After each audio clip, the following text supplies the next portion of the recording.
नमस्कार दोस्तों, आज हम section 3 of Indian evidence act के बारे में पढ़ेंगे। क्योंकि सेक्शन 2 जो है वो रिपील हो चुका है, तो आज हम सेक्शन 3 को स्टडी करेंगे।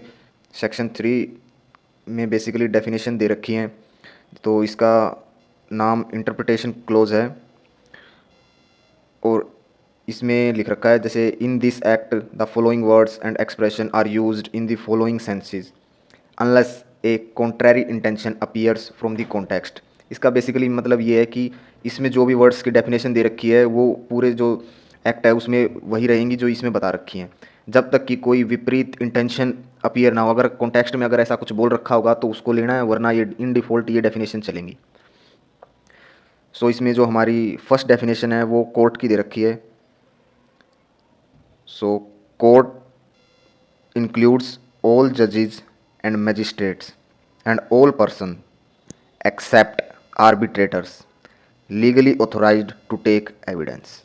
इसका मतलब सिर्फ ये है कि कोर्ट में इंक्लूड होंगे सारे जजेस और मैजिस्ट्रेट, जजेस and magistrate and all persons, और वे सारे पर्सन एक्सेप्ट सिर्फ आर्बिट्रेटर को छोड़कर जो कि लीगली ऑथोराइज्ड हैं एविडेंस लेने के लिए।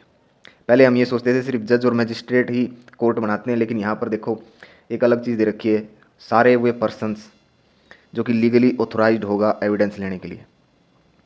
तो कोई भी ऐसा आदमी जो कि जिसको कानून ने ऑथोराइज कर रखा है एविडेंस लेने के लिए, वो भी कोर्ट में इंक्लूडेड होता है। तो चलिए, और जजेस को हम जजेस और मजिस्ट्रेट सेम सेम से वर्ड्स हैं। इनका सिर्फ मतलब इतना होता है कि जजेस जो हम सिविल मैटर के लिए प्रयोग कर देते हैं तो उसको जजेस बोल देते हैं, जिसके पास सिविल मैटर के लिए पावर होती है। मजिस्ट्रेट जिसके पास क्रिमिनल के लिए पावर होती है केसेस को देखने की, उसको हम मजिस्ट्रेट बोल देते हैं। वैसे दोनों के पास, एक जज के पास दोनों वैसे तो पावर होती ही है। तो आगे हम फैक्ट की डेफिनेशन को देख लेते हैं। तो फैक्ट का मीनिंग यह होता है कि fact means and includes anything, state of things, relation of things, capable of being perceived by the senses। तो इसका मतलब यह है कि कोई भी चीज़, एनीथिंग मतलब कोई भी चीज़, कुछ भी हो, वो हर एक चीज़ फैक्ट है। कोई भी चीज़ हो, जैसे पत्थर हो गया, यहाँ पर पत्थर पड़ा है, फैक्ट है। ये हाउस खड़ा है, ये हाउस बना हुआ है यहाँ पर, ये भी फैक्ट है। स्टेट ऑफ थिंग्स मतलब उन थिंग्स की परिस्थिति कैसी है या किस स्थिति में है वो। जैसे कोई घर है, वो बुरी हालात में है, तो उसकी जो हालात होगी उसको डिफाइन करता हुआ जो भी चीज़ होगी वो फैक्ट कहलाएगी। या फिर रिलेशन ऑफ थिंग्स, जैसे एक चीज़ का दूसरे के साथ कैसा रिलेशन है। और इसमें इन सब के साथ ये कंडीशन प्लस में है कि जिसको हम अपनी सेंसेस से देख सकते हैं। जैसे हमारी 5 सेंसेस होती हैं, आँख, कान, नाक, टंग, स्किन, ये हमारी 5 सेंसेस होती हैं। इनके द्वारा जो परसीव्ड होता है उसको ही हम फैक्ट बोलेंगे। तो आगे बढ़ते हैं। इसके सेकंड क्लोज में ये दे रखा है कि कोई भी mental condition of which any person is conscious, मतलब हमारी जो भी मेंटल कंडीशन होगी वो भी एक फैक्ट ही होगा।